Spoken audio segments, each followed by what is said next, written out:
Hello everyone, this is Julie. I'm just hiding up here and you get to see my belly.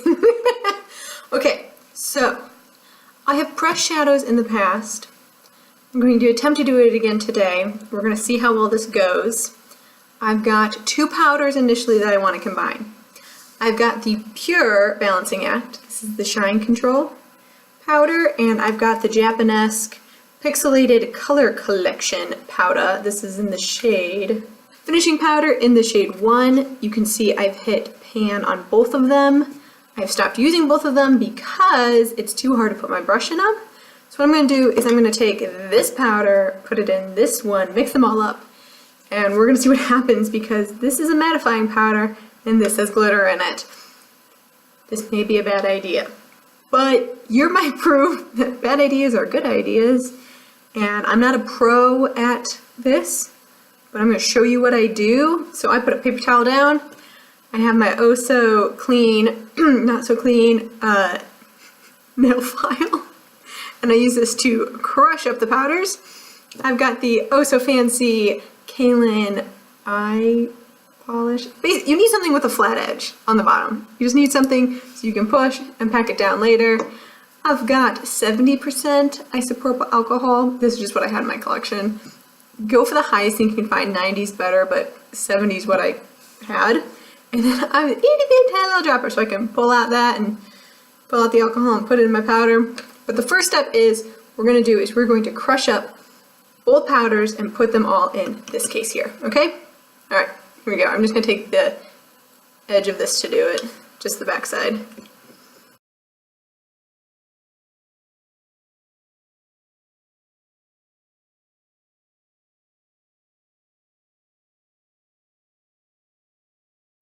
Okay, there they are. They're all together.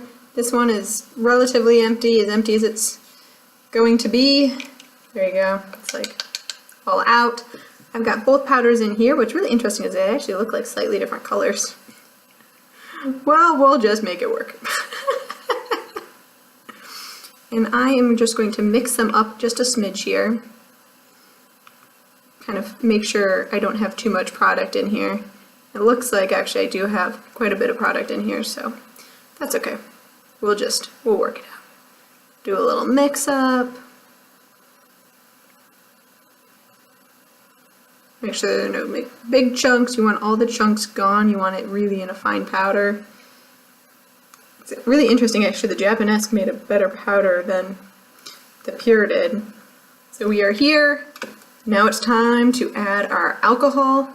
Again, I just use a little drop to help control it, but if you feel like you've got wonderful control and you can, oh, it's not even open, and you don't need to use a dropper, you do you. I just am super klutzy.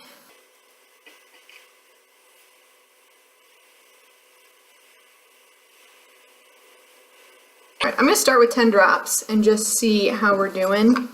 I take this thing again and we're going to mix it up. Our goal is to create like a little putty. Definitely going to need more. You can see already how like some bits are clumping together. That's good. You want it really to be putty.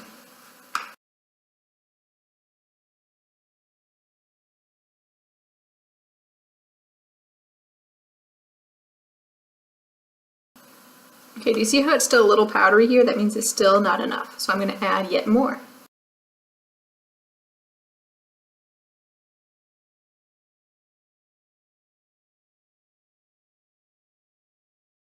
Yes, this is what you want. You see how it becomes smooth? That is what you are looking for. You're looking for the smoothness. Oh, that's the perfect consistency. Okay, that's perfect. I do add just a little bit at a time. That way I don't over alcohol it. Because as soon as you repress, everything is going to get more powdery.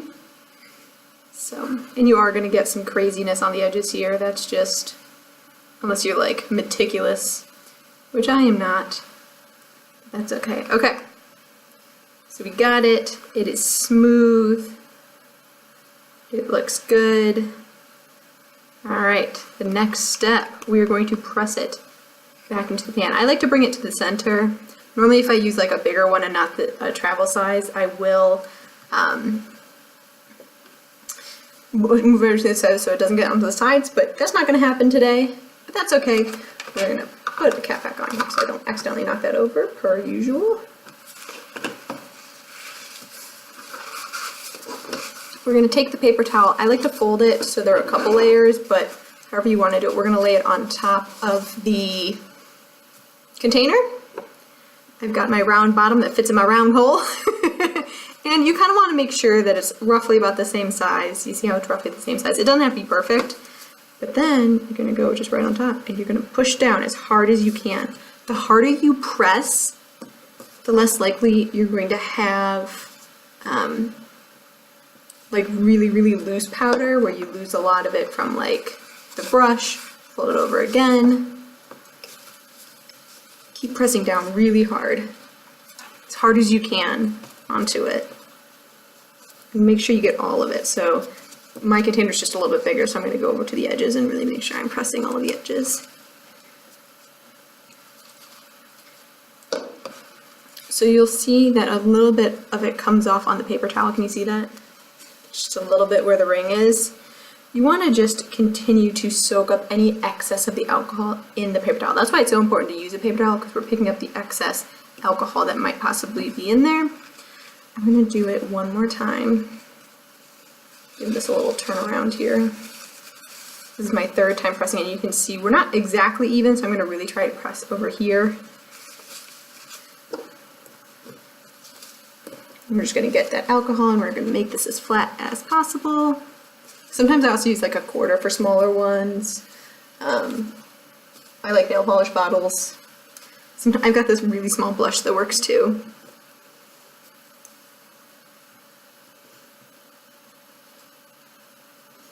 Okay, let's see if any more alcohol is coming up. I got a little bit more, but that looks pretty good. There's no like anything major on it. And actually, see, I made a little mistake. Do you see how it's bulging on this side? We're just going to push that down.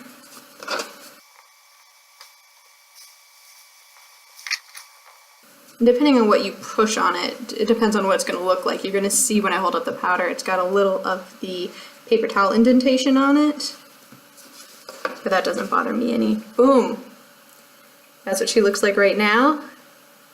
And you want to put this in a dry place for a day and a half, 2 days, depending on how dry of a climate you're in. When this is fully dry, then you can use it. So I'm going to come back and I'm going to tell you what happened when it dries.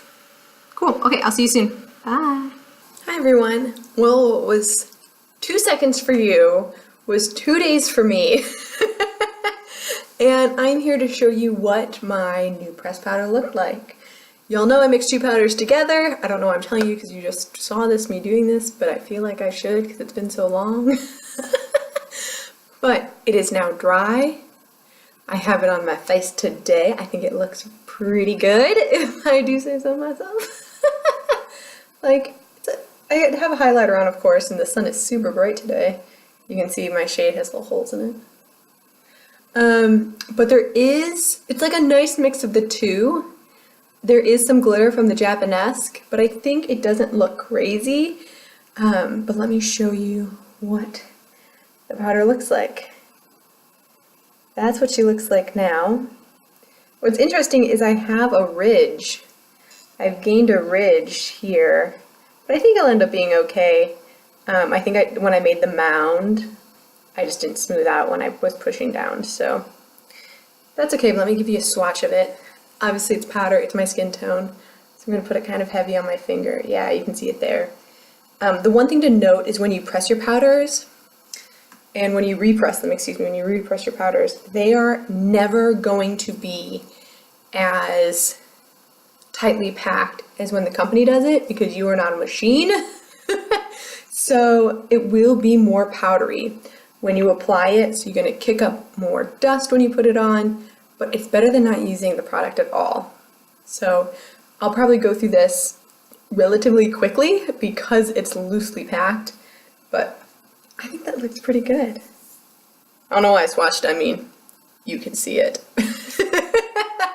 Well, thank you so much for watching. I hope this was helpful. If I did anything wrong, let me know, because I've always wondered, like, I kind of feel like I need a teacher to be like, is this right? Is that right? Is this right? I only kind of watch on YouTube and I don't know where they learned it. I mean, I learned everything I pretty much know on YouTube about makeup, so I didn't like take a class in makeup. So I'm wondering if this is right, if this is wrong. Would you do something different? Would you not combine those two powders? I know one was mattifying and one was glowing, but I just had like a mattifying glowing powder. Again, this is just the pure package again. You just saw this. Why am I talking? Thank you so much for watching. I hope you have a wonderful rest of your day, and I'll see you in my next one. Bye.